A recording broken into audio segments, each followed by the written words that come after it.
الحمدللہ رب العالمین الصلاة والسلام علی امام الانبیاء والمرسلین ثم الصلاة والسلام علی امام الاولیاء الکاملین وعلی آلہما واصحابہما اجمعین من یومنا ھذا الی یوم الدین فاعوذ باللہ من الشیطان الرجیم بسم اللہ الرحمن الرحیم الرحمن علم القرآن خلق الانسان علمہ البیان الشمس والقمر بحسبان والنجم والشجر يسجدان والسماء رفعها ووضع الميزان ألا تطغوا في الميزان وأقيموا الوزن بالقسط ولا تخسروا الميزان والأرض وضعها للأنام فيها فاكهة والنخل ذات الأكمام والحب ذو العصف والريحان فبأي آلاء ربكما تكذبان خلق الإنسان من صلصال كالفخار وجعلنا من مارج من نار فبأي آلاء ربكما تكذبان رب المشرقين ورب المغربين فبأي آلاء ربكما تكذبان مرج البحرين يلتقيان بينهما برزق لا يبغيان فبأي آلاء ربكما تكذبان يخرج منهما اللؤلؤ والمرجان فبأي آلاء ربكما تكذبان وله الجوار المنشآت في البحر كالأعلام فبأي آلاء ربكما تكذبان كل من عليها فان ويبقى وجه ربك ذو الجلال والإكرام فبأي آلاء ربكما تكذبان اما بعد، جیسا کہ ہم تمام اس بات سے بخوبی واقف ہیں کہ ہم نے ابھی آپ کے سامنے سورۃ الرحمن کی تلاوت کا شرف حاصل کیا۔ قرآن مجید فرقان حمید کی یہ مشہور و معروف سورہ مبارکہ ہے۔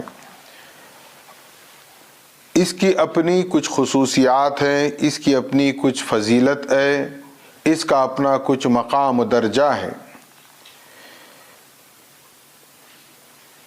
جس کو انشاءاللہ العزیز آج تمہیدی گفتگو میں آپ کے سامنے بیان کرنے کی کوشش کی جائے گی، اور اس کا شان نزول کا کیا پس منظر ہے یہ بھی آپ کے سامنے رکھنے کی انشاءاللہ العزیز کوشش کی جائے گی۔ بظاہر ہمیں یوں محسوس ہوتا ہے کہ یہ بہت سی سہل اور آسان سورہ مبارکہ ہے، لیکن یقین مانیے کہ قرآن مجید کی صورتوں میں اس سورہ مبارکہ کی تشریح اور اس کے معنی و مفاہیم کو بیان کرنا بہت بڑی ہمت کا کام ہے۔ اس سورہ مبارکہ یا کبھی بھی بحیثیت مہدوی ہم اپنے چند اصول اپنے ذہن میں رکھ کر قرآن کا مطالعہ کریں۔ یہ میں بارہا کہتا ہوں اور انشاءاللہ کہتا رہوں گا تاکہ یہ بات ہمارے پاس ایک مضبوط طریقے سے ہمارے حافظے میں محفوظ رہے کہ خلیفۃ اللہ مہدی موعود علیہ السلام نے بیان فرمایا کہ قرآن مجید مربوط ہے، یعنی قرآن مجید کا یہ سورہ اپنی سابقہ سورت سے اور اس کے بعد کے آنے والی سورت سے یہ ڈسکنیکٹ نہیں ہے، بلکہ یہ ایک مضمون ہے جو کنٹینیو ہمارے سامنے پروردگار عالم پیش کر رہا ہے، جس کو کہا جائے گا کہ قرآن مجید فرقان حمید مربوط ہے۔ دوسری بات یہ ہے سب سے اہم، وہ یہ کہ قرآن مجید فرقان حمید میں خلیفۃ اللہ مہدی موعود علیہ السلام ارشاد فرماتے ہیں کہ تکرار نہیں ہے، یعنی قرآن میں ریپیٹیشن نہیں ہے، اور اگر کوئی مضمون میں کوئی کتاب میں ریپیٹیشن ہو جائے، تکرار ہو جائے، تو گویا وہ کتاب کا اپنا ایک عیب ہوگا۔ مہدی علیہ السلام نے فرمایا کہ اللہ کا کلام قرآن تمام عیوب سے پاک و منزہ ہے، لہٰذا اس میں تکرار نہیں ہے۔ اب اسی سورہ مبارکہ میں آپ کو بارہا یہ سننے میں آئے گا کہ فَبِأَيِّ آلَاءِ رَبِّكُمَا تُكَذِّبَانِ، تو ذہن میں یہ سوال پیدا ہوگا کہ ایک طرف تو آپ یہ کہہ رہے ہیں کہ مہدی علیہ السلام نے فرمایا کہ قرآن میں تکرار نہیں ہے، جبکہ اسی سورہ مبارکہ میں آیا فَبِأَيِّ آلَاءِ رَبِّكُمَا تُكَذِّبَانِ مکرر آئی ہے، تو یہ تضاد ہمیں نظر آئے گا۔ میں آئندہ اس کا آپ کے سامنے خلاصہ کر دوں گا کہ فَبِأَيِّ آلَاءِ رَبِّكُمَا تُكَذِّبَانِ۔ آپ کو معلوم ہونا چاہیے کہ سورۃ الرحمن یہ قرآن مجید کے ترتیب مصحف کے اعتبار سے 55واں سورہ ہے، یعنی سورہ نمبر 55 ہے۔ یہ 78 یعنی 78 آیات پر مشتمل ہے، اور پھر اس 78 آیات میں 31 ٹائم فَبِأَيِّ آلَاءِ رَبِّكُمَا تُكَذِّبَانِ آپ کو نظر آئے گا، اور آپ پڑھیں گے، اور پوری امت مسلمہ پڑھتی ہے، پڑھتی رہے گی۔ لیکن پھر بھی میں خلیفۃ اللہ مہدی علیہ السلام کے اس فرمان پر میرا ایمان و یقین ہے، اور میں پورے وثوق اور ذمہ داری سے کہہ رہا ہوں کہ یہ تکرار نہیں ہے۔ یہ بات ہم ذہن میں رکھنا ہے کہ قرآن مربوط ہے، قرآن میں تکرار نہیں ہے، قرآن میں حرف زائد نہیں ہے، قرآن پروردگار عالم نے کوئی لفظ یا کوئی جملہ کوئی حرف کو اضافی طور پر نہیں رکھا، ہر لفظ ہر حرف اس کا بامعنی ہے۔ یہ چند چیزیں ہم جب بھی قرآن پڑھیں خود اپنے طور پر ذہن میں رکھیں۔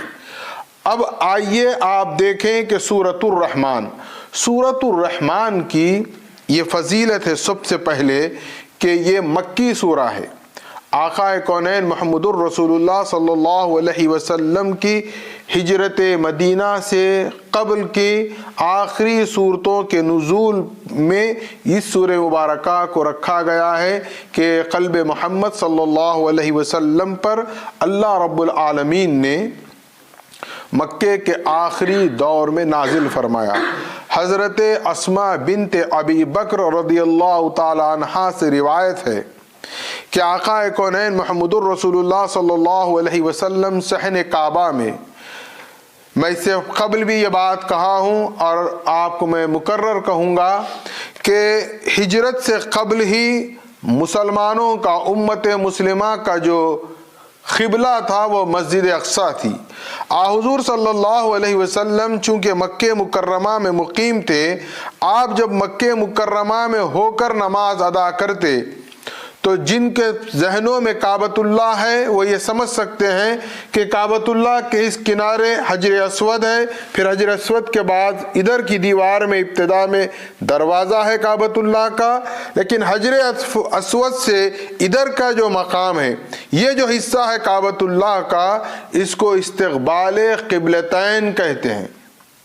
اللہ جب بھی کعبۃ اللہ کی زیارت کا ہمیں شرف عطا کرے، ہم اس بات کو اپنے اذہان میں رکھیں کہ یہ استقبال قبلتین جو حصہ ہے، حضور صلی اللہ علیہ وسلم ہمیشہ مکہ مکرمہ کی حیات میں نماز جب ادا کرتے تو اس مقام پر نماز ادا فرماتے تھے۔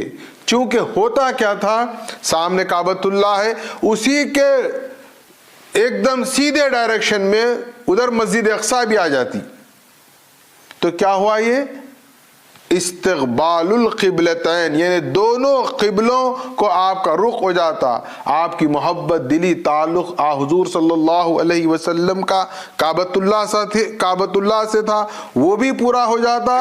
ادھر حکم خدا تھا کہ مسجد اقصیٰ تمہارا قبلہ ہے، تو وہ بھی اللہ کے حکم کی پیروی ہو جاتی تھی. حضرت اسماء بنت ابی بکر رضی اللہ تعالیٰ عنہ فرماتی ہیں کہ حجر اسود کے پاس محمد الرسول اللہ صلی اللہ علیہ وسلم نماز ادا فرما رہے تھے کہ پروردگار عالم نے یہ سورہ مبارکہ کو آپ کے قلب اطہر پر نازل فرمایا.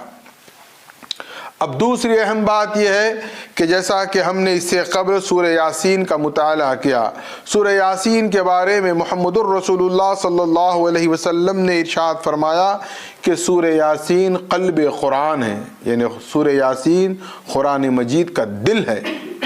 اور اس سورہ رحمان کے متعلق حضور صلی اللہ علیہ وسلم نے ارشاد فرمایا کہ یہ قرآن مجید کی دلہن ہے. ہم تصور کریں کہ رسول اللہ نے اسے جو تشبیہ دی ہے دلہن کی، اس کے کیا معنی و مفاہیم ہیں. یعنی اللہ نے معنی، مطالب، بلاغت، فصاحت، اس کے اسرار و رموز سے اس قدر اس سورہ مبارکہ کو سجا کر نازل فرمایا ہے جیسا کہ دلہن کو سجایا جاتا ہے. ایک خاص بات ہے انسان کے سمجھنے کے لیے کہ دلہن کو جیسے تیار کیا جاتا ہے یا سجایا جاتا ہے ویسے کسی اور کو نہیں سجایا جاتا، اور سورہ رحمان کو اللہ نے اسی انداز میں قرآن کی دلہن بنا کر نازل فرمایا. اب اس کے بعد جو آیت ہے فَبِأَيِّ آلَاءِ رَبِّكُمَا تُكَذِّبَانِ، ہم عام طور پر اس کا ترجمہ کرتے ہیں کہ تم اپنے پروردگار کی کن کن نعمتوں کو جھٹلاؤ گے. یہ ترجمہ دراصل مکمل ترجمہ نہیں ہے. اعلیٰ جہاں پر آتا ہے تو اعلیٰ کے لفظ میں دو معنی پوشیدہ ہے، ایک اللہ کی نعمت اور دوسرا اللہ کی قدرت. یعنی تم اپنے پروردگار کی کن کن نعمتوں اور کس کس قدرت کا انکار کرو گے.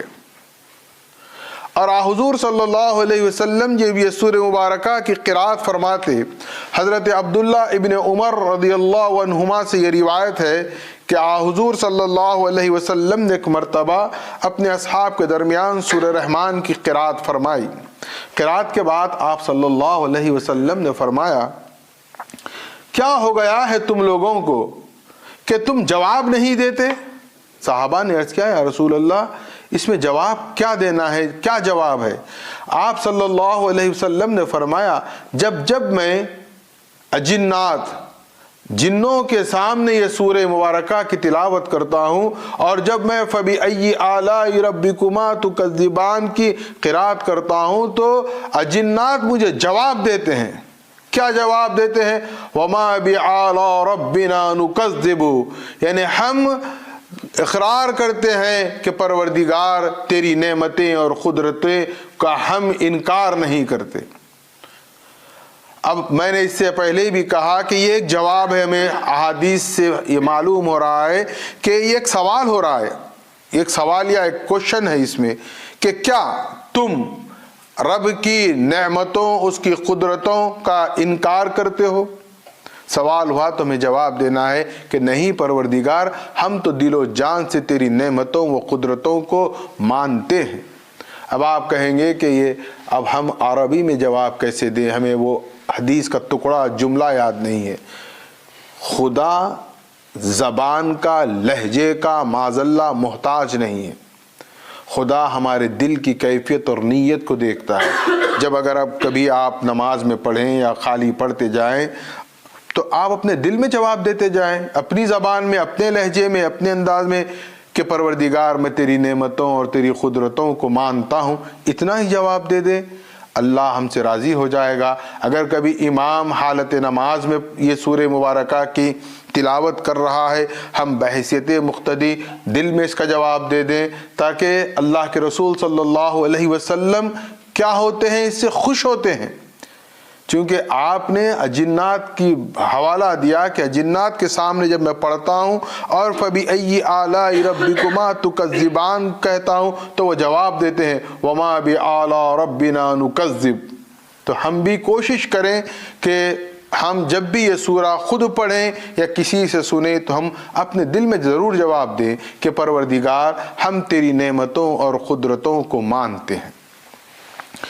اب سب سے اہم بات یہ ہے کہ اس کا شان نزول کا پس منظر کیا ہے. اس کے لیے آپ کو یہ بات سمجھنے کی ضرورت ہے، اور میں نے اس سے قبل بھی یہ بات کہی تھی کہ قرآن جہاں اللہ کا کلام ہے وہیں پر وہ سیرت النبی صلی اللہ علیہ وسلم کا بھی پورا بیان کرتا ہے. اب سورہ رحمان کے پس منظر میں سیرت النبی صلی اللہ علیہ وسلم کا سب سے اہم گوشہ نکھر کر ہمارے سامنے آتا ہے.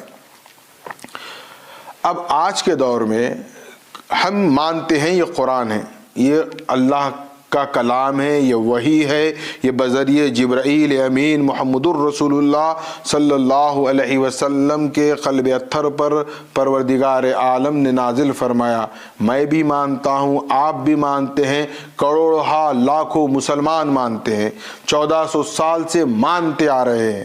لیکن تھوڑا سا اس زمانے کا تصور کریں جب رسول اللہ صلی اللہ علیہ وسلم 40 سال کا عرصہ اہل مکہ میں گزارے، اور اہل مکہ رسول اللہ صلی اللہ علیہ وسلم پر متفق تھے. کس بات پر؟ کہ محمد صلی اللہ علیہ وسلم امین ہیں، صادق ہیں اور بہت ذہین ہیں. رسول اللہ صلی اللہ علیہ وسلم کی انہوں نے 40 سال کے عرصے میں کبھی ذرہ برابر برائی نہیں کی، بلکہ کیا کہتے تھے؟ امین، صادق، ذہین، فتین. ہم میں سب سے بہتر کون ہے؟ تو وہ رسول اللہ صلی اللہ علیہ وسلم کو پیش کرتے تھے. اب تصور کریں کہ ایک دن اچانک یہ محمد صلی اللہ علیہ وسلم اپنے ہمسایہ، اپنے عزیز و اقارب، اپنے رشتہ دار، اپنے محلے کے افراد، اپنے شہر کے افراد سے یہ کہنے لگ جائے کہ میرے پاس جبرائیل آتے ہیں، قرآن لاتے ہیں، اللہ کا کلام لاتے ہیں اور تم مان لو. اب سوچیں آپ کیسے مان لے گا کوئی بھی؟ نہ کسی نے جبرائیل کو آتے دیکھا، نہ کسی نے کبھی قرآن جیسی کوئی کتاب سنی. اب یہ کہتے ہیں ان سے کہ مجھے نبی مان لو اور جو بات میں کہہ رہا ہوں اس کو قرآن مان لو. لوگ حیران پریشان، یہ نئی بات کہاں سے آ گئی؟ اب تک تو اچھے تھے، امین تھے، صادق تھے، اور اب اچانک یہ بات. آپ کہتے نہیں، ماننا پڑے گا. کیا ماننا پڑے گا؟ مجھے نبی ماننا پڑے گا اور اسے قرآن. اچھا، صرف ماننے تک محدود نہیں، ماننا بھی ہے اور پھر اس کے ساتھ پیروی بھی کرنا ہے. وَأَطِيعُوا اللَّهَ وَأَطِيعُوا الرَّسُولَ، رسول کی بھی اطاعت ہے کرنا ہے، اللہ کی بھی اطاعت. اللہ کی اطاعت کیسے کریں گے؟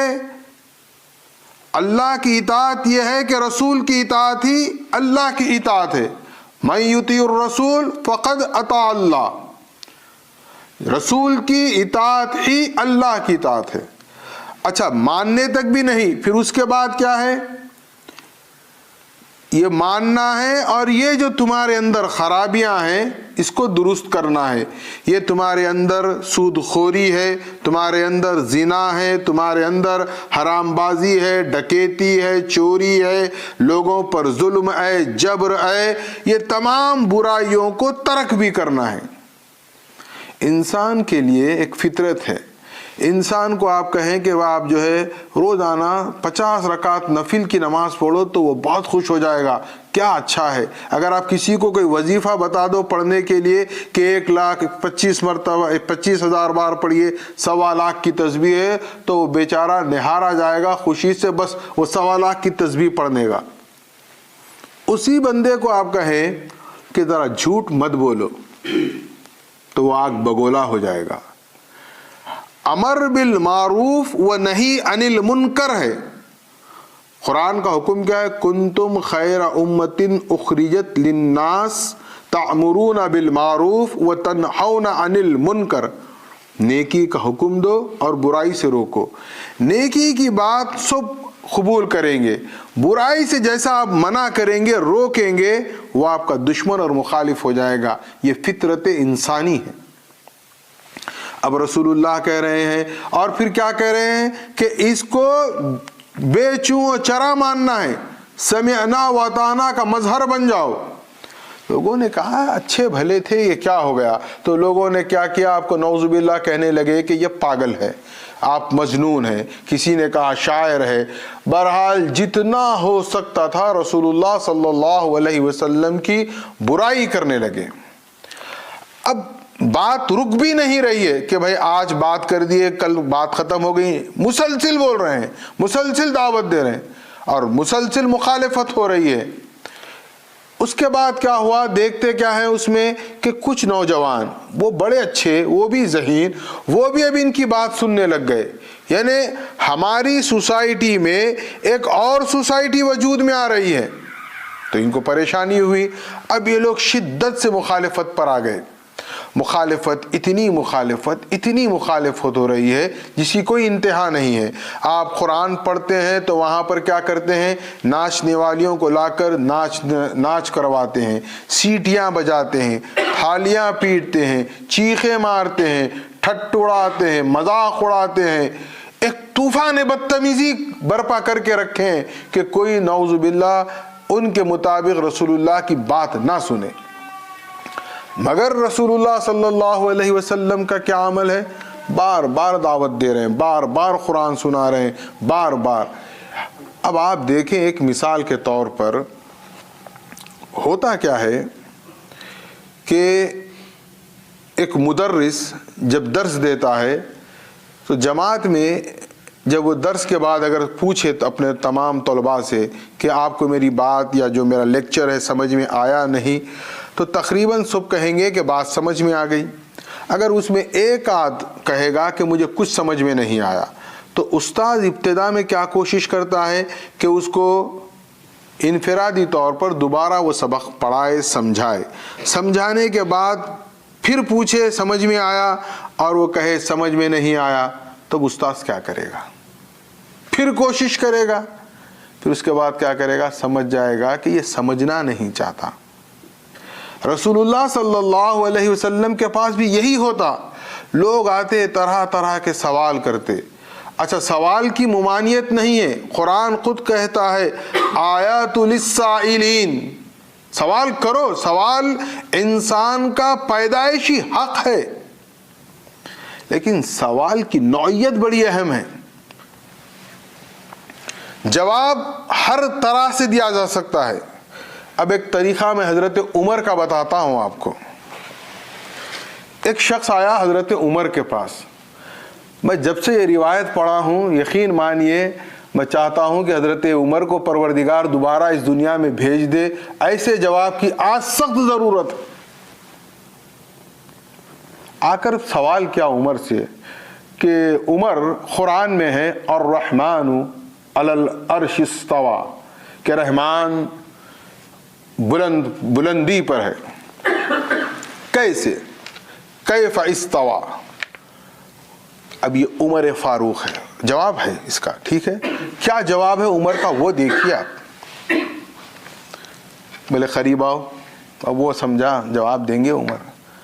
جیسے قریب آیا حضرت عمر نے سر پر ایک زبردست مکھا مارا اس کو، ایک فائٹ۔ عمر کی فائٹ ہے، کوئی معمولی بات نہیں ہے۔ چاروں طبق نظر آ گئے۔ پوچھا فہمت؟ سمجھا؟ بولا سمجھ گیا۔ آج کے دور میں اب ایسے جواب کی ضرورت ہے سچ پوچھا جائے تو۔ کیوں؟ کیونکہ دیکھیے سوال ایک ہوتا ہے معلومات کے لیے، ایک سوال ہوتا ہے صرف تنقید کرنے کے لیے، ایک سوال ہوتا ہے صرف مذاق اڑانے کے لیے۔ میں جتنا قوم سے واقف ہوں، قوم میں میں جتنا اپنا وقت گزارا، میری سمجھ میں ایک بات ضرور آ گئی کہ ہماری قوم میں سوال صرف تنقید اور ٹائم پاس کے لیے کیا جاتا ہے، نالج گین کرنے کے لیے کبھی سوال نہیں ہوتا۔ کیوں نالج گین سوال نہیں ہوتا؟ اس کا بھی ایک پس منظر ہے ہماری قوم کا. قوم کا ہر فرد خود میں علامت الدہر ہے تو انہیں سوال ہی نہیں کرتا. لیکن جب سوال کرتا ہے تو تنقید کے نقطہ نظر سے سوال کرتا ہے، یا ٹائم پاس کے نقطہ نظر سے، یا پھر مذاق اڑانے کے نقطہ نظر سے. اب آپ دیکھیں کہ افراد قوم میں جہاں تک میرا اندازہ ہے 35 سے 40 سوالات کا ایک گچھا ہے پورا. میں ہوش سنبھالا جب سے وہی سوالات سن رہا ہوں. اب وہ اس میں میں بتاتا ہوں کیٹیگری، تو آپ کو بات میری سمجھ میں آئے گی کہ لوگ آج جیسے ہیں مکے کے لوگوں کو بھی آپ دیکھیں کیسے ہیں. 35 سے 40 میں کیا کرتے ہیں، 15 سوال کچھ تھوڑا سخت ہوتے ہیں اس میں ان کے حساب سے جو کہ سوال کرنے والے. وہ 15 میں سے 7 سے 8 سوال ہر بار ہمیشہ کیے جاتے ہیں. اچھا میری عمر ہے 50 سال، تو میں سمجھتا ہوں میں 40 سال سے تو سن رہا ہوں یہ سوالات. ہو سکتا ہے اس سے پہلے سے یہی سوالات ہیں. کیا 70-80 سال میں کوئی جواب نہیں دیا ہوں گا؟ ہزارہا کروڑہا مرتبہ ہمارے مرشدین، ہمارے علماء، ہمارے دانشور جواب دے چکے، لیکن پھر بھی وہ سوال کا سوال برقرار ہے. کیوں ہے وہ سوال؟ برائے معلومات. وہ سوال ہے جسٹ ٹائم پاس، تنقید کے لیے. اس میں ایک سوال ہے، کچھ اس کو کیا کیے سوالات میں، اس کو بعض سوالات کو سینسیٹیو بنا دیے. میں آپ کو آپ کی دلچسپی کے لیے بات کہہ رہا ہوں کہ ہر مقام پر اگر آپ کسی سوال و جواب کا سیشن رکھیں گے تو پہلا سوال کیا کرتے ہیں معلوم آپ کو عوام الناس؟ غیر کے اقتداء میں نماز پڑھنا نہیں پڑھنا. کب سے جواب دے رہے ہیں آپ کو معلوم ہے؟ محضر شاہ دلاور سے، یعنی بندگی میرا سید محمود ثانی مہدی، بندگی میاں شاہ خود میر صدیق ولایت، بندگی میاں شاہ دلاور، بندگی میاں شاہ نظام، بندگی میاں شاہ نعمت رضی اللہ تعالی علیہم اجمعین. اور اس زمانے سے اب تک جواب نہیں ملا کس کو بھی. میرا ایک سوال ہے، میں بھی ایک طالب علم ہوں بھائی، 500 سال سے آپ سوال کر رہے ہیں تو کیا 500 سال سے جواب نہیں ملا؟ کروڑہا مرتبہ جواب مل گیا. پھر کیا ہے؟ نہیں، بس اس کو سوال باقی رکھنا ہے. یہ سب سے بڑا مسئلہ کیا ہے؟ پہلے ہم اپنی حیثیت سمجھیں کہ اگر ہم عوام ہیں، ہمارا یہ کام ہے کہ ہم اپنے علماء، اپنے مشائخین، اپنے مرشدین، اپنے بڑوں کو فالو کرنا ہے. نہیں، آپ کو اگر اعتراض ہے کیسے نہیں ہوتی، یہ اگر سوال ہے تو آپ پھر اتنا پورا مطالعہ کر کے آنا کہ کیسے نہیں ہوتی. اچھا یہ ایک اور مزے کی اس میں ایک بات ہے. اب جیسے کیا ہوتا ہے، یہ ہمارے دائرے کو چھوڑ دیتے ہیں، ادھر چلے جاتے ہیں تو بڑے معلومات والے ہو جاتے ہیں.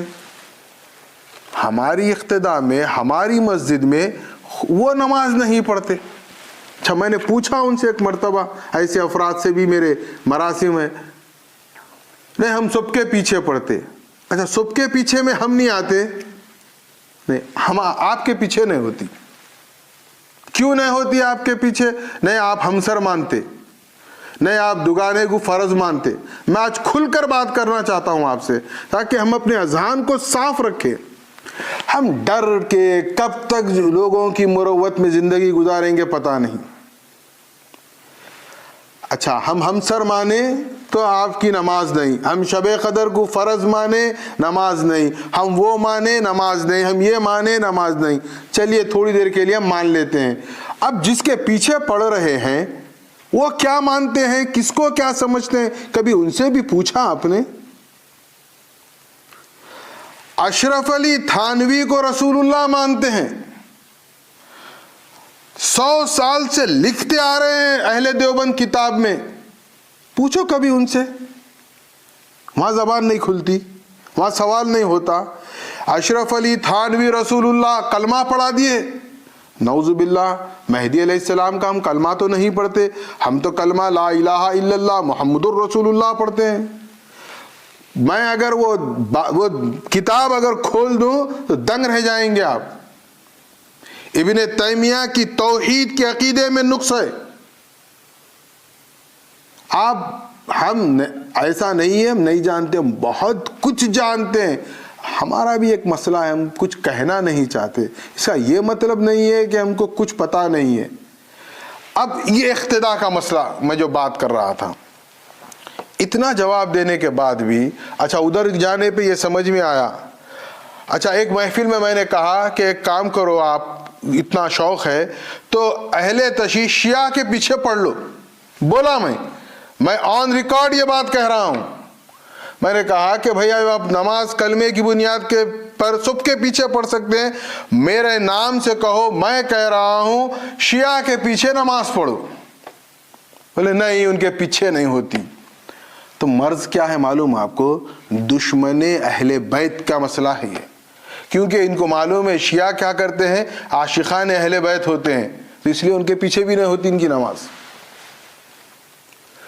اور یہ چیز، یہ اتنے مسائل ہیں، یہ مسائل عوام کے نہیں ہیں، علماء کے ہیں. اور ہمارے علماء، ہمارے بزرگوں نے جو بات کہہ دی، ان کا جو فتویٰ ہے، ہمارا کام ہے عمل کرنا ہے. اچھا اگر خدا نخواستہ آپ سے عمل نہیں ہو رہا ہے مت کریے، لیکن اس کو مسئلہ مت بنائیے، میرا یہ کہنا ہے. ہر گیدرنگ میں دیکھ لو آپ، ہر محفل میں، ہر مجلس میں برابر یہ سوال آئے گا. کب تک آئے گا اللہ عالم.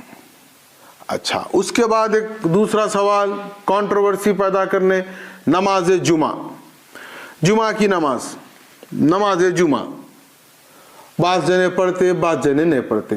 اچھا ٹھیک ہے، جو پڑھتے ہیں ان کے نے دلائل ہیں، جو نہیں پڑھتے ہیں ان کے نے بھی دلائل ہیں. اب آپ کو جو دلائل جس کے مضبوط نظر آ رہے ہیں، اگر جمعہ کی نماز پڑھنے والوں کے دلائل مضبوط نظر آ رہے ہیں تو آپ نماز جمعہ پڑھیے. جن کے دلائل نظر آ رہے ہیں نہیں پڑھنے پر کہ دلائل مضبوط ہے، مت پڑھیے. یہ کوئی مسئلہ نہیں ہے جو ایشو بنا لیا آپ کہ جمعے کی نماز. اچھا ایک اہم بات یہاں پر کہتا ہوں میں، یہ شب قدر کی فرضیت میں ایک بات یہاں پر میرے ذہن میں آ گئی. اعتراض ہے کہ بھئی شب قدر فرض کیسی؟ اب فرض کیسی، شکرانہ کیسی، یہ میرا موضوع نہیں ہے. میں کچھ سوالات رکھنا چاہتا ہوں، آپ بھی اپنے ذہن کو کھولیے. پہلا سوال، نماز جمعہ پڑھ رہی ہے قوم، ٹھیک ہے، کیا نیت سے پڑھ رہے ہیں؟ 2 رکعت جو نماز جمعہ پڑھتے ہیں ہم کس نیت سے پڑھتے ہیں؟ بعض فقہا نے کہا کہ واجب ہے، بعض نے کہا فرض ہے. اب مہدوی بتائے جب جمعہ پڑھ رہا ہے تو کیا نیت سے پڑھ رہا ہے؟ پڑھ رہے ہیں سب پڑھ رہے ہیں، ہم بھی پڑھ رہے ہیں، وہاں پہ کوئی نیت کا سوال نہیں کرتے. ایک سوال میرا. دوسرا سوال ہے کہ آپ وتر کی نماز پڑھتے ہیں؟ نہیں، پہلے جمعے کے بعد ہم عیدین پہ آتے ہیں. عیدین کی نماز ہم پڑھتے ہیں تو بہت ذمہ داری سے اعلان بھی کرتے ہیں کہ عید کی نماز ہم واجب کی نیت سے پڑھتے ہیں. اچھا چلیے، ہم اس میں طے ہو گیا کہ ہم واجب ڈکلیئر کرتے ہیں. اب یہ جو شوافع ہیں، حنابلہ ہیں، اہل حدیث غیر مقلدین ہیں، ان سے پوچھئے یہ کیا نیت سے پڑھتے ہیں؟ کبھی پوچھے ان سے؟ یہ سنت کی نیت سے پڑھتے ہیں. اب کیا صحیح ہے؟ واجب صحیح ہے، سنت صحیح ہے. اب آ جائیے وتر. ہم وتر پوری ذمہ داری سے واجب کی نیت سے پڑھتے ہیں، ٹھیک ہے. یہ دوسرے مسالک کیا کرتے ہیں؟ سنت کی نیت سے پڑھتے ہیں. اب اس میں اور آگے بڑھیے. درس نظامی میں شرع وقایہ ایک کتاب ہے، سیلیبس میں ہے. نظامی جو سیلیبس ہے پورے بر صغیر کے، جو آج مفتیاں علماء جو نظر آ رہے ہیں، وہ کتاب پڑھے بغیر کوئی عالم نہیں بنتا. شرع وقایہ میں نام دے رہا ہوں کتاب کا. اس میں امام ابو حنیفہ کے شاگرد ہیں امام ابو ظفر، امام ظفر معاف فرمانا ہے. وہ کیا فتویٰ دیتے ہیں وتر کے معنی نماز کے لیے کہ نماز وتر فرض نیت سے پڑھنی چاہیے. اب کیا کرتے ہیں؟ وطر ظفر کے مطابق فرض پڑھیں گے یا احناف کے مطابق واجب پڑھیں گے یا شوافع و حنابلہ کے مطابق سنت پڑھیں گے؟ کیا پڑھیں گے؟ کچھ تو طے ہونا نا، اس پہ بھی تو سوال ہونا. میرا یہ کہنا ہے سوال اس پر بھی ہونا. سوال بس ایک ٹائم پاس. اب جو لوگ اس کو فرض مانتے ہیں لیلۃ القدر کو، انہوں نے بارہا اس کے دلائل دیے، پھر بھی سوال. تو اس کا مطلب یہ سوال برائے سوال ہے. اس بات کو آپ سمجھیں کہ کچھ چیزیں مذہب کی وہ ہوتی ہیں جس میں عوام کا کوئی رول نہیں ہوتا. عوام کو اپنے علماء اور مشائخین کی اقتداء کرتے ہوئے، ان کو فالو کرتے ہوئے عمل کرنا ہے. اب ہم پر اعتراض سوالات میں یہ ہوتا ہے کہ یہ آپ لوگ جو بحر عام کرتے ہیں بدعت، بحر عام کے دن جو اجماع کرتے ہیں وہ بدعت. اچھا کیوں بدعت؟ بولے رسول اللہ صلی اللہ علیہ وسلم نے بحر عام نہیں کی، رسول اللہ صلی اللہ علیہ وسلم نے اجماع نہیں کیا بحر عام کے روز، اس لیے کیا ہوا؟ وہ بدعت ہو گیا. تو مطلب آپ کو یہ معلوم ہے جو رسول اللہ نہیں کرے وہ کرنا کیا ہے؟ بدعت ہے. مان لیے، سمجھ گئے، ویری گڈ. پھر میرا سوال ہے تراویح کیوں پڑھتے؟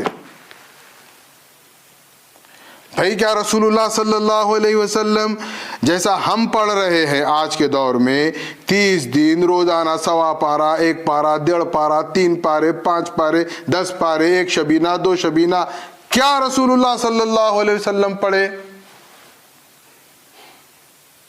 نہیں پڑھے. اچھا پھر کیوں پڑھ رہے ہیں؟ اس کا کوئی جواب نہیں ہے. تو پھر یہ بدعت نہیں ہوئی؟ بولے نہیں، عبادت ہے. مگر حضرت عمر بولے بدعت. حضرت عمر فرمائے کہ یہ نماز تراویح باجماعت پڑھنا بدعت ہے، بدعت حسنہ ہے.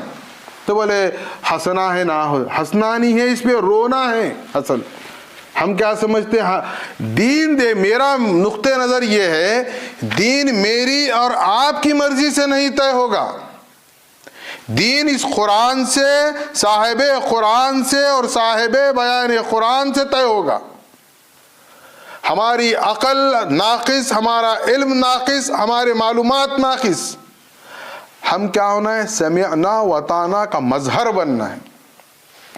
اور بھی بہت سی باتیں، بہت سی عبادتیں ہم سنت کے نام پر کرتے ہیں جو کہ اگر آپ تحقیق کریں گے تو نہ رسول اللہ صلی اللہ علیہ وسلم سے ثابت ہے، نہ اصحاب سے ثابت ہے. آپ کو تعجب ہوگا کہ نماز تراویح 30 روز جیسے ہم یہاں اب ادا کرتے ہیں رسول اللہ نے ادا نہیں کی، حضرت ابوبکر صدیق رضی اللہ تعالی عنہ نے ادا نہیں کی، حضرت عمر ابن خطاب نے ادا نہیں کی، حضرت عثمان ابن عفان نے ادا نہیں کی، حضرت علی کرم اللہ وجہ نے ادا نہیں کی. اس لیے اہل تشیع جتنے بھی ہیں وہ سرے سے نماز تراویح نہیں پڑھتے. میں یہ نہیں کہہ رہا ہوں کہ کون صحیح ہے کون غلط ہے. میں کیا کہنا چاہتا ہوں کہ جب آپ کو معلومات کرنی ہے تو کھل کر معلومات کریے، ایک طرفہ تنقید مت کریے. بات کرے تو اوپن ڈسکس کریے، اور ڈسکس کا سیشن رکھیے باضابطہ. اپنے مشائخین، اپنے علماء کو بلائیے، سیشن رکھیے، ایک مرتبہ دل کھول کر سوال کریے آپ.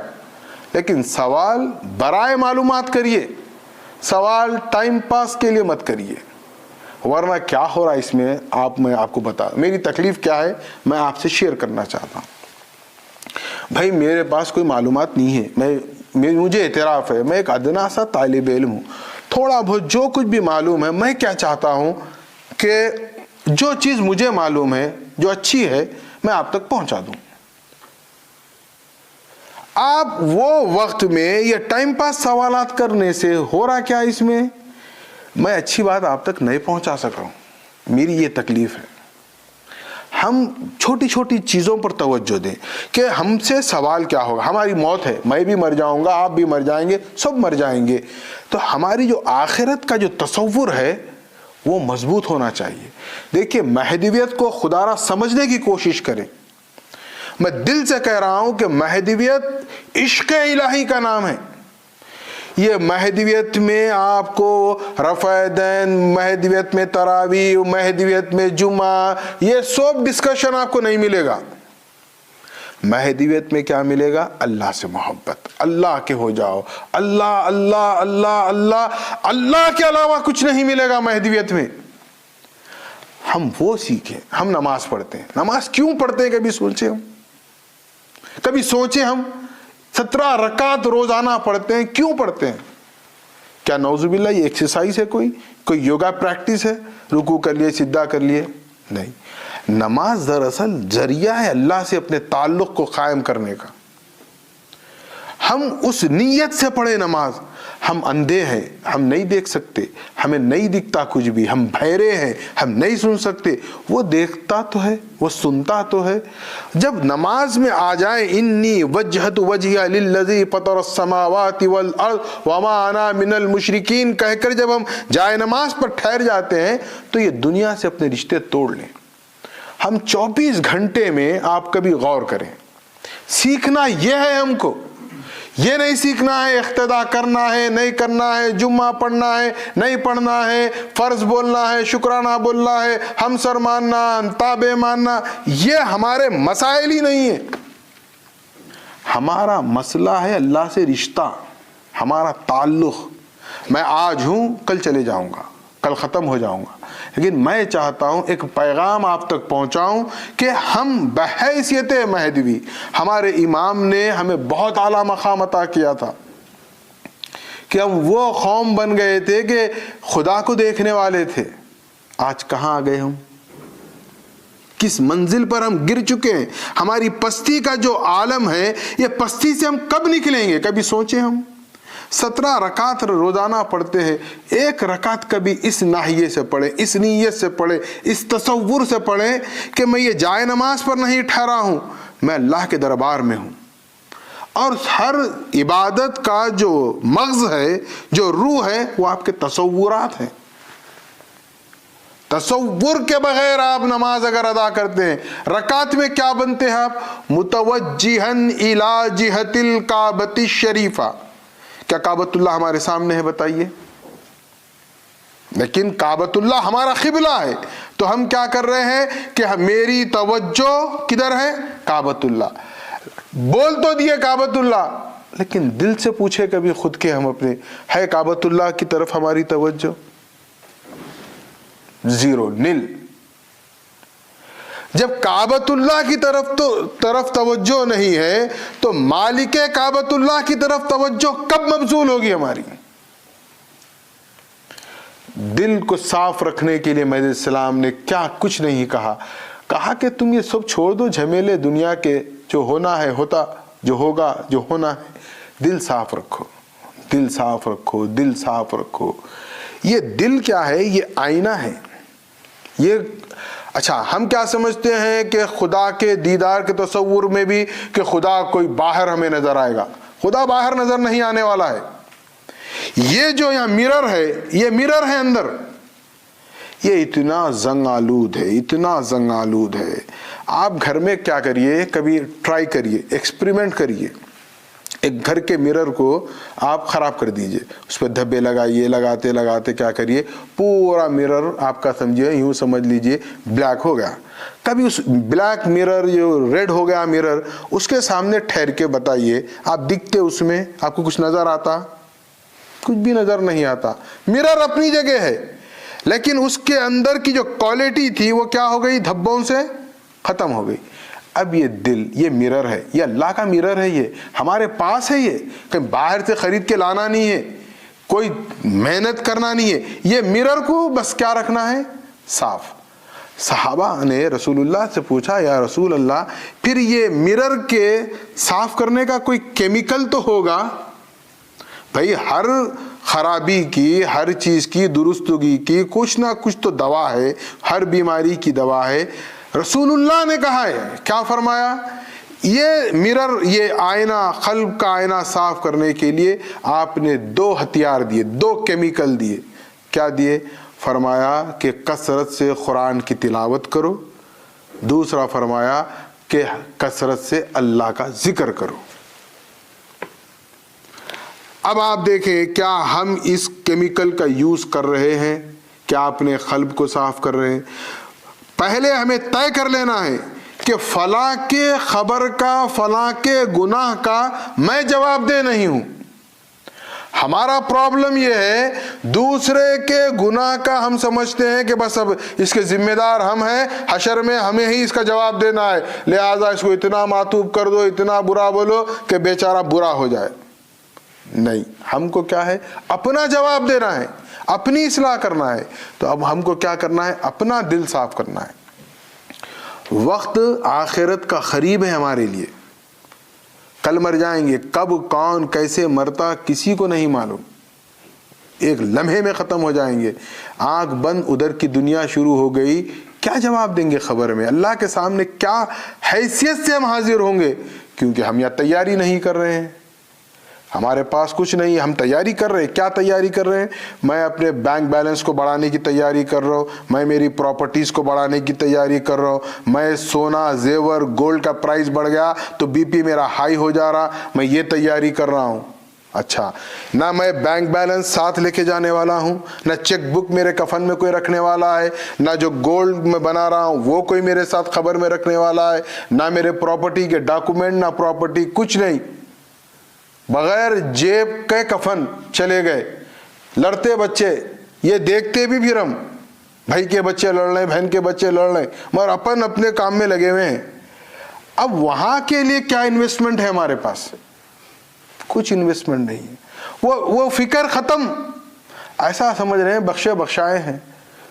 مہدی علیہ السلام نے کیا فرمایا کہ اگر خبر میں بندے کی کھال، کوئی معمولی بات نہیں ہے، مہدی علیہ السلام کی کھال، خلیفۃ اللہ کی کھال، آپ فرماتے ہیں کہ کوئی بندے کی کھال اوڑھ کر بھی قبر میں لیٹ جائے، اللہ کھال ہٹا کر سوال کرے گا۔ یہ ہونا ہے ہمارے ساتھ، میرے ساتھ بھی ہوگا۔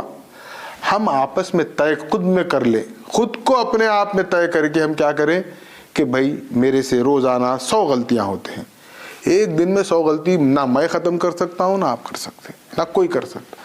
ایک ایک چیز کی کوشش کریں، ایک ایک چیز، ذرہ ذرہ، خطرہ خطرہ اپنا گھڑا بھرتے جائیں۔ اور اس کے لیے سب سے پہلے کیا کرنا ہے؟ ایک کام کرنا ہے، دوسرے پر نظر کم، خود پر نظر زیادہ۔ اب آپ کبھی غور کرتے ہوں گے کہ ہم نماز بھی پڑھتے ہیں تو ہماری پوری نظر ہمارے بازو جو نماز ادا کرتا ہے اس پر رہتی ہے، انہیں رکوع صحیح کرا، انہیں سجدہ صحیح کرا، انہیں قاعدہ صحیح کرا، انہیں سلام صحیح پھیرا۔ ارے میں خود نہیں دیکھتا ہوں کہ میرا رکوع صحیح ہے یا غلط ہے۔ ہم سیکھیں، نماز پڑھیں تو اس نیت سے پڑھیں کہ ہم کو خدا سے ملنا ہے، خدا کو پانا ہے۔ غیر ضروری کیا ہے؟ وقت ہم ضائع کر رہے ہیں اپنی حیات کا۔ اب رسول اللہ صلی اللہ علیہ وسلم کے زمانے میں بھی ایسے ہی سوالات ہوتے ہیں، ایسے ہی سوالات، اور آپ تصور کریں کہ رسول اللہ صلی اللہ علیہ وسلم کو اتنی تکلیف پہنچائی جا رہی ہے، ریاکشن کیا ہے؟ کبھی اس پر غور کیا آپ نے؟ رسول اللہ کا ریاکشن کیا ہے؟ میں ایک مثال سے آپ کو بتاتا ہوں۔ ایک خطیب اگر اس مسجد میں آئے، جمعے کا خطبہ دیں، خطبے کے بعد کوئی بھی ایک دو افراد کھڑے ہو جائیں، ان کے ساتھ بدتمیزی کریں، بد کلامی کریں، ان کو لعن طعن کریں، انہیں برا بھلا کہیں، ان کے ماں باپ کو برا بھلا کہیں، فحش کلامی کریں، تو وہ خطیب کیا کرے گا؟ کیا دوبارہ یہ مسجد میں آئے گا؟ کہا جائے گا کہ تیرے پیچھے نماز نہیں ہوتی، تیرے پیچھے اقتداء نہیں ہوتی، تو ایسا ہے، تو وہ ہے، تو گنہگار ہے، یہ سب سنا دیے، تو آپ بولیے کیا وہ خطیب دوبارہ مسجد میں آئے گا؟ ہم بھی انسان ہیں نا، ہم اپنے اوپر محسوس کریں، فیل کریں، آئے گا کیا؟ کچھ لوگ ہوتے ہیں کہتے ہیں نہیں نظر انداز کر دو، رفو در گزر کرو، رحم کا معاملہ ہے، بولنے والے بولتے، یہ لوگ شروع سے بولتے رہتے، ان کا کام ہی ہے۔ صحیح ہے، لیکن میرا سوال ہے کہ اگر آپ کسی کو اتنا ذلیل کر دیں گے تو کیا وہ دوبارہ اس مسجد میں آئے گا؟ بشری تقاضا ہے، وہ نہیں آئے گا۔ لیکن آپ دیکھیں رسول اللہ کو دیکھیں اس مقام پر، صحن مکہ میں جاتے ہیں، دعوت دیتے ہیں، لوگ کیا کرتے ہیں؟ مذاق اڑاتے ہیں، سیٹیاں بجا رہے ہیں، برا بھلا کہہ رہے ہیں، گالیاں بک رہے ہیں، بہت کچھ کر رہے ہیں، پورا دن بیچاروں کے ساتھ یہی ہو رہا. 5 منٹ ہم محفل میں چلے جائیں, آپ سلام کرنے میں تھوڑا ہم سے فرق آ جائے تو پوری محفل میں موڈ آف ہو جاتا ہمارا. یہ ہوتا ہمارے ساتھ, میرے ساتھ تو ہوتا, میں تو بہت بڑا گنہگار ہوں, میرے ساتھ تو یہ سب چیزاں ہوتے.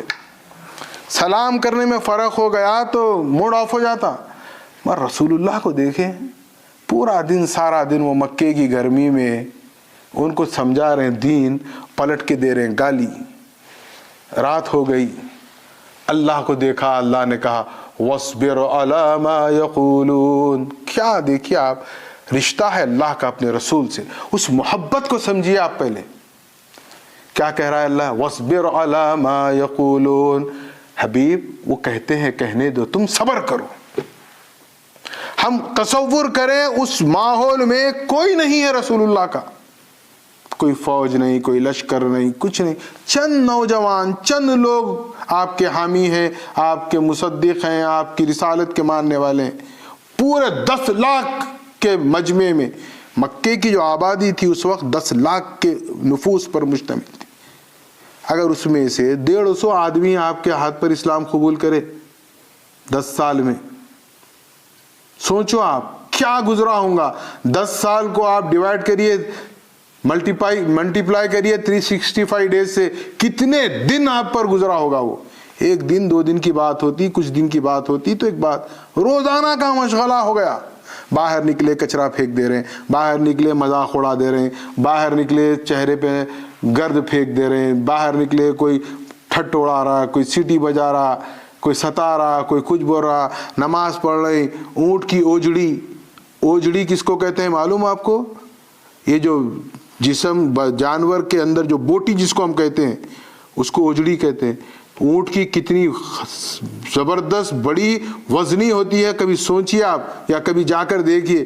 وہ لا کے آپ کی حالت نماز میں, آپ سجدے میں آپ کے جسم اقدس ڈال دیتے ہیں. اللہ کیا کہہ رہا ہے, وَاصْبِرْ عَلَىٰ مَا يَقُولُونَ. صبر کر میرے حبیب, صبر کر, کچھ مت کہے ان کے کہنے. وَاحْجُرْهُمْ حَجْرًا جَمِيلًا. آپ کیا کرو, اگر زیادہ آپ کو تکلیف ہوتی ہے تو خاموش اپنی جگہ رہو, الجھو مت. جواب نہیں دے رہے. رسول اللہ کا ایک ریاکشن مجھے بتائیے, اور میرا یقین ہے, میرا عقیدہ ہے, میرا ایمان ہے کہ اگر ایک مرتبہ رسول اللہ صلی اللہ علیہ وسلم دکھ بھری نگاہ سے آسمان کو دیکھتے تو اللہ رب العالمین اس زمین کو ریزہ ریزہ کر دیتا. کتنی محبت ہے رسول اللہ سے, اللہ کو پتا ہے آپ کو. قرآن میں دیکھیے, قرآن اللہ اور رسول کے رشتے کو بھی سمجھیے. یہ ہم پر اللہ کا بہت بڑا فضل کرم ہو گیا کہ ہم رسول اللہ کے امتی ہو گئے. یہ ہمارا کوئی اس میں ہماری قابلیت نہیں ہے کہ ہم کوئی اور قوم میں اور عقیدے میں اور مذہب میں پیدا ہوئے, بڑی تحقیق جستجو کر کے آئے ہیں. نہیں, یہ تو وراثت میں ملا ہے بھائی, چانس ہے, یہ تو چوائس نہیں ہے ہماری, قدر نہیں ہے وہ ہمارے پاس. کیا محبت ہے دیکھیے آپ, اتنی تکلیف ہو رہی ہے اس کے رسول کو. یہ میں پورا پس منظر سورہ رحمان کے نزول کا بتا رہا ہوں. اتنی تکلیف ہو رہی ہے, اور ادھر محبت کتنی ہے. ان اللہ وملائکۃ یصلون علی النبی. اللہ فرما رہا ہے بے شک میں اللہ اور اللہ کے فرشتے کیا کرتے ہیں, نبی پر صلاۃ و سلام بھیجتے ہیں. کیا محبت ہوئی. اللہ نے کسی پیغمبر, کسی رسول کو یہ مقام نہیں دیا, کسی کے بارے میں نہیں کہا کہ میں اللہ ہو کر اس پر سلام بھیجتا ہوں, اس پر درود بھیجتا ہوں. رسول کے لیے کہا ان اللہ وملائکۃ یصلون علی النبی, میں اور میرے فرشتے یہ درود سلام رسول پر بھیجتے ہیں. یا ایھا الذین آمنوا صلوا علیہ وسلموا تسلیما. اللہ نے اپنے اس عمل اور اس فعل میں ہم گنہگاروں کو بھی شامل کر لیا. کیا محبت تھی رسول اللہ سے. کہا اے ایمان والو تم بھی نبی پر صلاۃ و سلام پڑھو. کوئی عبادت, نماز ہو جائے, حج ہو جائے, آپ ذکر اللہ ہو جائے, آپ کوئی بھی عبادت لے لیں, آپ نہیں کہہ سکتے یہ عبادت اللہ کی سنت ہے. جیسے ہی اگر آپ کہیں گے نماز اللہ کی سنت ہے تو آپ مشرک ہیں. آپ کہیں حج اللہ کی سنت ہے تو آپ مشرک ہیں. لیکن درود وہ واحد عبادت ہے جو اللہ کی سنت ہے.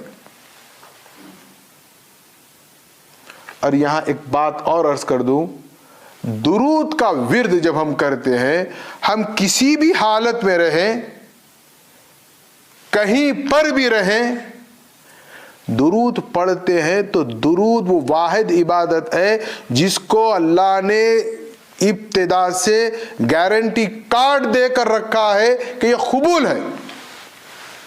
اب میں نماز پڑھا مغرب کی، ٹھیک ہے، آپ نماز پڑھے، اپنے پاس کیا کوئی گارنٹی کارڈ ہے قبول بھی؟ نہیں معلوم. حشر میں معلوم ہوں گا. عصر پڑھے معلوم نہیں. حج کرے معلوم؟ کچھ نہیں معلوم. عمرہ کرے معلوم؟ کسی کے پاس کوئی گارنٹی کارڈ ہے بتانے کے لیے؟ نہیں، میں پڑھا، یہ میرے پاس گارنٹی کارڈ ہے. درود گارنٹی کارڈ ہے. میں آپ کو کارڈ آج حوالے کرتا ہوں. آپ میں ذمہ داری سے کہہ رہا ہوں، آج کچھ نہ سیکھیں، کچھ نہ سمجھیں، یہ ایک چیز سیکھ کر اٹھیں. کیا ہے؟ آپ کچھ کریں، یعنی کہیں پر بھی رہیں، کسی بھی حالت میں رہیں، درود پڑھتے ہیں تو پہلے جملے سے وہ گارنٹیڈ قبول ہے. آپ پوچھیں گے وہ کیسے؟ مختلف درود ہیں، ٹھیک ہے، دنیا میں ہر ایک نے اپنے اپنی عقیدت سے، اپنی محبت سے درودوں کو مرتب کیا ہے، جمع کیا ہے. رسول اللہ صلی اللہ علیہ وسلم نے ایک درود سکھایا جس کو ہم درود ابراہیم کہتے ہیں، جو ہم نماز میں پڑھتے ہیں. کیا پڑھتے ہیں؟ اللہم صلی علی سیدنا و مولانا محمد. یہی پڑھتے ہیں.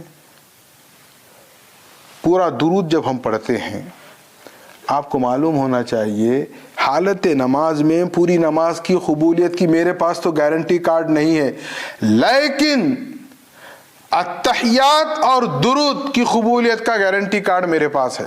وہ کارڈ میں آپ کو دینا چاہتا ہوں. کیا ہے وہ کارڈ؟ اللہ کیا فرما رہا قرآن میں سورہ احزاب میں؟ ان اللہ و ملائکتہ و یصلون علی النبی. بے شک، ان حروف مشبہ کے ساتھ اللہ فرما رہا ہے تاکید کے ساتھ کہ بے شک اللہ کیا کر رہا ہے؟ نبی پر درود و سلام بھیج رہا ہے. یعنی یہ کیا ہوا؟ اللہ کا فعل جاری ہے، مسلسل ہے یہ، ٹھیک ہے. ہم درود جب پڑھتے ہیں تو کیسے قبول ہو رہا پتہ ہے آپ کو؟ ہم پہلا لفظ کیا کہتے ہیں؟ اللہم. کیا کہتے ہیں؟ کوئی بھی درود پڑھ لے، درود تاج پڑھ لے، درود ابراہیم پڑھ لے، درود اکبر پڑھ لے، درود کوئی بھی پڑھے، پہلا جملہ کیا کہتے ہیں؟ اللہم صلی علی. کیا معنی ہے؟ ہم دیکھیے اللہ کیا کہہ رہا ہے؟ بے شک میں اللہ درود پڑھتا ہوں، صلاۃ و سلام بھیجتا ہوں نبی پر. اب ہم ادھر بیٹھے گنہگار بندے، گندے بندے بیٹھ کے کیا بولے نماز میں؟ اللہم صلی علی محمد. کیا ہے ہمارے اس کا معنی؟ اے اللہ. ہم کس کو آواز دے رہے ہیں؟ اے اللہ. اللہم کے معنی کیا ہے؟ یا اللہ، اے اللہ. ہماری اردو میں اے اللہ نبی پہ صلاۃ و سلام بھیج. ہم ریٹرن ریکویسٹ کر رہے ہیں اللہ سے، تو بھیج. ادھر سے جواب آتا ہے ان اللہ و ملائکتہ یصلون علی النبی. تو یہ ہے قبولیت کی گارنٹی کارڈ. تو اب آپ دیکھیں اتنی محبت کر رہا ہے اللہ اس رسول سے، وہ رسول کا کوئی ریاکشن نہیں. انتہا ہو گئی، طائف کے شہر گئے، لوگوں نے لہو لہان کر دیا. پوری سیرت النبی میں وہ لمحہ رسول اللہ کے کرب و تکلیف کی معراج کا منظر ہے. اکیلے تنہا ہے. دیکھیے آپ طائف میں رسول اللہ کو پتھر برسائے گئے، لہو لہان ہو گئے آپ. خون جسم سے رشتے رشتے ٹپکتے ٹپکتے آپ کی نالین سے چپک کے جم گیا خون. اتنی قدر زخمی ہو گئے رسول اللہ. ایک پہاڑی کی دامن میں رسول اللہ بیٹھ کر وہ اپنی جو جوتیاں ہیں نکال رہے ہیں تو زخم چپکنے سے نکل نہیں رہا ہے. کتنی تکلیف ہوگی، کتنی شدت کی تکلیف. اس دن رسول اللہ نے اللہ سے کہا پروردگار میں بہت کمزور ہو گیا، اب تھک گیا میں. پہلی مرتبہ رسول اللہ نے کہا. اللہ نے بھی کہا میرے حبیب میں بھیجتا ہوں فرشتوں کو. فرشتے آ گئے، کہنے لگے حکم کریے آپ، یہ وادیوں کو ایسا ملائیں گے کہ یہاں کی نسلیں نیست و نابود ہو جائیں گی. رسول اللہ نے کیا کہا؟ نہیں، ان کو معاف کر دو، ان کی آنے والی نسلیں اسلام قبول کریں.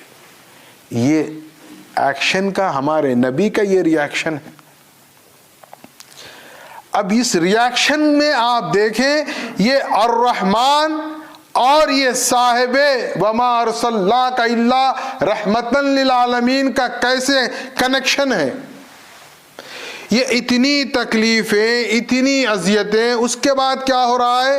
انہوں نے کہا اہل مکہ نے کہ بس اب بہت ہو گیا. یہ روزانہ آپ کا یہ میسیج، یہ پیغام کہ چاند سورج مل جائیں گے، عذاب ہوگا، مردے زمین سے اٹھ جائیں گے، اللہ عذاب نازل کر دے گا، تمہارے بال پکڑ کر گھسیٹے جائیں گے، جہنم دھکائی جائے گی، تارے ٹوٹ کر زمین پر گر جائیں گے، یہ سن سن کر اب بس ہو گیا محمد صلی اللہ علیہ وسلم. اب لے آؤ تم وہ عذاب. کیا ڈیمانڈ ہو رہا دیکھیے آپ، لا لو کیا ہے دیکھ لیں گے. ایسی بات ہو رہی ہے؟ صحیح پوچھا گیا. اب بس بہت ہو گیا، اب بہت ڈرا لیے، اب لاؤ دیکھتے ہیں کیا ہے وہ تمہارا عذاب. یہ سوال پہ جواب آ رہا. اچھا یہاں پہ ایک میرا سوال ہے، کیا اللہ ان کو برباد کرنے میں، نیست و نابود کرنے میں قدرت نہیں رکھتا؟ بے شک رکھتا ہے. نوح کی پوری قوم کو ڈوبا دیا، قوم عاد، قوم سمود کو اللہ نے نیست و نابود کر دیا، نام و نشان مٹا دیا. لیکن یہاں کچھ الگ معاملہ ہے. یہاں یہ سوال پر یہ پیکر رحمت للعالمین کو دیکھیے آپ. وہ رحمت للعالمین پیکر پر اللہ نے ان کے اس ڈیمانڈ کے جواب میں فرمایا الرحمن علم القرآن. اللہ اکبر، کیا شان قدرت ہے. دیکھیے آپ مانگتے ہو عذاب ہم سے، اور ہم عذاب دینے میں پوری قوت و طاقت رکھتے ہیں. ہم کیا دیتے ہیں تم کو جواب میں؟ تم عذاب مانگو، ہم کیا دے دیں گے؟ الرحمن. یہ الرحمن، یہ الرحمن کو سمجھ لیں آپ. خالی آج اللہ کے اسماء میں اللہ اسم ذات ہے، اسم علم ہے. اس کے بعد اگر کوئی اللہ کے اسم علم کے طور پر قرآن میں اللہ نے استعمال کیا ہے تو یہی الرحمن ہے. قل ادعوا اللہ او ادعوا الرحمن، یا اللہ کہہ کر پکارو یا رحمان کہہ کر پکارو. یہ رحمان ہے. یعنی اللہ کے ناموں میں سب سے عظیم نام کا نام کیا ہے؟ الرحمن. اور یہ الرحمن میں اللہ کی پوری رحمانیت سمو دی گئی ہے. اس کی رحمانیت کو ہم یقین مانیے ہم سمجھنے کا تصور بھی نہیں کر سکتے. ایک بات کہہ کر میں یہاں پر بات روک دیتا ہوں کہ رحمان، یہ رحمان کا جو مادہ ہے، اشتقاق، اس کا جو روٹ ورڈ ہے یہ رحم سے آیا ہے. رحم کس کو کہتے ہیں بتائیے آپ؟ ماں کے پیٹ کو رحم کہتے ہیں. ماں کا پیٹ رحم ہے اور اللہ کیا ہے؟ رحمان ہے. اب آپ سمجھیں کہ رحم کی کیا کیفیت ہے. تو میں تمثیل کے طور پر ایک سمجھنے کے لیے بات کہہ رہا ہوں. اس کی رحمانیت، اس کا رحمان ہونا، اس کے لیے ہمارے پاس الفاظ نہیں ہے کہ ہم بیان کر سکیں. یہ ہمارا بولنا اس کی رحمانیت ہے، یہ ہمارا ٹھہرنا اس کی رحمانیت ہے، یہ ہمارا چلنا پھرنا کھانا، یہ ہماری زندگی گزارنا اس کی رحمانیت ہے. ذرہ ذرہ اس کی رحمانیت کا مظہر ہے. لیکن رحم، جب عورت، میں اپنی ماں کے پیٹ سے آیا، آپ اپنی والدہ کے پیٹ سے آئے، دنیا میں ہر بچہ اپنی ماں کے پیٹ سے آیا، ماں کے رحم سے آیا. آج دیکھو آپ کتنی تکلیف ہوتی ہے جب بچہ ماں کے رحم میں ہوتا ہے. کوئی بھی عورت کے پیٹ میں بچہ ہوتا ہے تو کیا ہوتا ہے یہ ہم دیکھتے ہیں. ہم اس کو دیکھ کر وہ رحمان کو یاد کریں. اب وہ حاملہ عورت وہ کھاتی کھانا کیوں ہے معلوم آپ کو؟ وہ کھاتی ہے اپنے بچے کی غذا کے لیے. اس کو بھوک نہیں لگتی لیکن کہتی ہے میں بھوکی رہی تو یہ کمزور ہو جائے گا. اس کی توانائی، اس کی حیات کے لیے یہ کھاتی ہے. اس کو نیند نہیں آتی پھر بھی تب بھی سوتی ہے. اس کو کتنی تکالیف ہوتی ہیں، اس کو چلنے میں مسئلہ، اس کو بیٹھنے میں مسئلہ، کام کرنے میں مسئلہ. ایک روٹین نارمل لائف سے وہ بالکل ڈیفرنٹ ہو جاتی ہے. متلی ہوتی، قے ہوتی، ہم دیکھتے ہیں یہ سب چیز ہر گھر میں ہوتا ہے. لیکن وہ جو اندر ہے رحم میں، اس کو کیا ہوتا ہے؟ راجا ہے اندر، انہیں صحیح پوچھا جائے تو اس کو نہ اماں کے سونے کا مسئلہ معلوم ہے، اماں کے کھانے کا مسئلہ معلوم، نہ اماں کی تکلیف معلوم، نہ اماں کا درد معلوم، نہ اماں کی کوئی چیز نہیں معلوم. وہ اندر راجا بادشاہ بن کے ہے. بس ٹائم پہ ان کے وہاں غذا پہنچ جا رہی، ان کو تمام چیزوں سے جو ہے حفاظت مل جا رہی، کوئی تکلیف نہیں ہو رہی. اندر وہ جو چاہے کرو، کوئی ان کا روکنے والا ٹوکنے والا نہیں ہے. اب اتنی تکلیفیں وہ بچہ کس کو دے رہا ہے؟ ماں کو دے رہا ہے. وہ ماں کے رحم میں ہے. رحم سمجھیے آپ کے رحم کس کو کہتے، لیکن بچہ اس رحم میں ہے کیا؟ محفوظ ہے. جب دنیا میں آتا ہے تو ماں کی حیات کو موت تک پہنچا کر وہ دنیا میں آتا ہے. جب عورت بچہ جنم دیتی ہے تو اس تکلیف کی انتہا پہ پہنچتی ہے کہ اب اس کی موت بھی واقع ہو سکتی ہے. اچھا یہ بیچارہ 9 مہینے ستایا. دیکھیے آپ یہ سمجھیے بات کو، آپ میرا پیغام سمجھ کے اٹھیے. آپ 9 مہینے ستایا، مجھے آپ 9 منٹ ستائیے، 2 کام کرتا ہوں میں. یا تو پلٹ کے بدلہ لیتا ہوں، یا طاقت نہیں ہے لڑنے کی تو آپ کی صورت نہیں دیکھتا ہوں. یہ فطرت انسانی ہے. جو کوئی کسی کو ستاتا ہے تو اس کا ریٹرن کیا کرتا ہے؟ وہ بدلہ لے گا. یا کیا کرے گا؟ کم سے کم جو اگر کمزور ہے اس کی صورت نہیں دیکھے گا، قسم کھا لے گا مرنے تک نہیں دیکھوں گا. 9-10 منٹ آپ کسی کو کر کے کبھی دیکھیے، یہ ہوتا ہے، یہ ہمارے ساتھ روزمرہ کا معاملہ ہے. یہ 9 مہینے اتنا ستایا، ماں کو موت تک پہنچا کے خود دنیا میں آیا. ماں کیا کرتی ہے جواب میں؟ میرا بچہ کہاں ہے، میرا بچہ کہاں ہے. وہ ہوش میں آ کے پہلا سوال، دنیا کی کوئی عورت ہو جائے، اس کا کوئی مذہب سے کوئی تعلق نہیں ہے، کوئی عورت ہو جائے، اس کا پہلا سوال ہوتا ہے میرا بچہ کہاں ہے. اجی بی بی 9 مہینے ستایا، ذرا بدلا لو. سوچ نہیں سکتی وہ بدلے گا. بچے کو گود میں لے لیتی ہے، چومتی ہے، چاٹتی ہے. وہ 9 مہینے کی تکلیف 9 سیکنڈ کے بھی 90 حصے میں بھول جاتی ہے. وہ بس میرا بچہ میرا بچہ سینے سے لگا لیتی ہے، اس کو پیار کرتی ہے، لاڑ کرتی ہے. یہ ہے رحم. سمجھ رہے ہیں آپ؟ یہ ہے رحم. یہ اللہ کے رحمان ہونے کے کروڑویں حصے کا 1000واں کروڑواں ایک ذرہ برابر مقام ہے یہ ماں کے رحم کا. تو اب تصور کریں وہ رحمان کا کیا عالم ہوگا. یہ دنیا میں ہم ہیں، یہ بھی ایک دنیا پیٹ ہے. یہ وہ پیٹ سے آئے، یہ پیٹ میں ہے. کتنے ریلیکس ہے، ہر بات کی سہولت ہے. کیا کمی ہے بتائیے. اور جس دور میں ہم جی رہے ہیں، یقین مانیے فرعون نے بھی تصور نہیں کیا تھا اتنا بڑا بادشاہ ہو کر. نمرود نے تصور نہیں کیا تھا، جنت تو بنا لیا تھا، لیکن جو لائف اسٹائل آج ہمارا ہے، یقین مانیے آپ، نہ فرعون بھی اگر دیکھتا ہوگا تو سوچتا ہوگا کاش میں بھی اب پیدا ہوتا.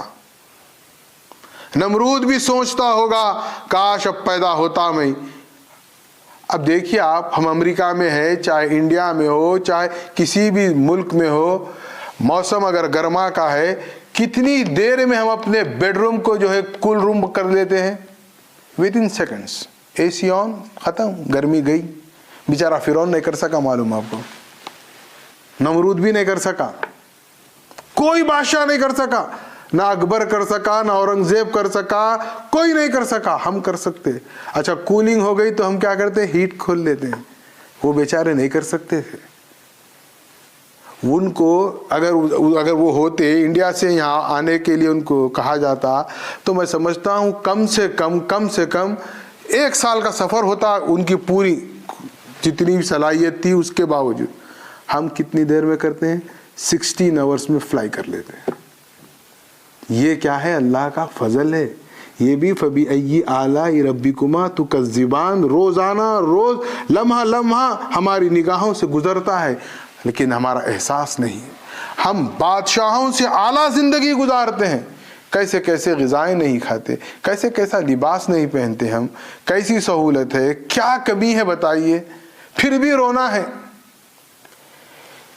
زندگی سے ناشکری کو مٹا دیجیے, شکر گزار رہی ہے. جیسا بھی رکھا اللہ رکھا ہے نا. اللہ کیسا ہے؟ اللہ کون ہے؟ اللہ رحمان ہے. اچھا, یہ رحمان نے کیا کیا انسان کو؟ علم القرآن, قرآن سکھایا. خلق الانسان علمہ البیان. یہ 4 آیات بڑی اہم ہے. انشاءاللہ آج وقت زیادہ ہو گیا لیکن میں انشاءاللہ آگے ان 4 آیات ہی پر ہی گفتگو کروں گا تاکہ اگر یہ 4 آیات ہم سمجھ جائیں تو میں سمجھتا ہوں کہ پورا سورہ ہمیں سمجھ میں آئے گا. اور ایک بات یاد رکھیں, یہ سورہ کیا ہے؟ قرآن کی دلہن ہے. یہ کتنی سجی ہوئی ہے, کتنی پیاری ہے, کتنا میک اپ ہے, ذرا غور کریے آپ. یہ ہمارے جو ہم دلہنوں کو تیار کرتے ہیں یہ عارضی ہے, واش روم لے جاؤ پورا برخاست. لیکن یہ اللہ کے کلام کی دلہن ہے, قیامت تک سجے ہوئی رہنے والی ہے. اس سے محبت کرو, اس دلہن سے, کیونکہ میرے امام مہدی علیہ السلام نے فرمایا قرآن عشق نامہ ہے. وآخر دعوانا الحمدللہ رب العالمین.